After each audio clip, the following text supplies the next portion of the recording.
Moving on, Western nations have jointly pledged to secure semiconductor supplies and counter China's dominance in the sector. The framework was laid out at a meeting of Trade and Technology Councils comprising US and EU officials. At the inaugural Trade and Technology Council, US Secretary of State Antony Blinken made remarks on the symbolic restoration of good relations, especially after icy ties suffered under former President Donald Trump. Officials on both sides did not announce specific action, but mapped out key areas for 10 working groups to focus on before the next meeting, which likely will be next spring in Europe, according to a European source. Listen in.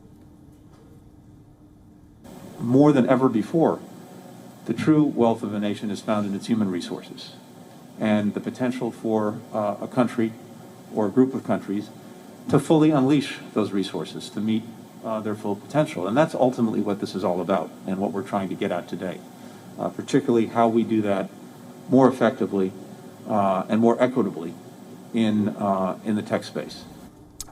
Senior European Union officials told United States delegates that both sides need to improve the digitalization of trade and technological literacy.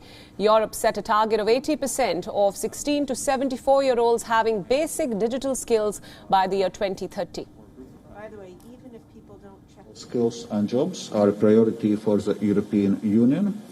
This is the reasoning behind our basic digital skills target. By 2030, 80% of people aged between 16 and 74 will need to have at least basic digital skills.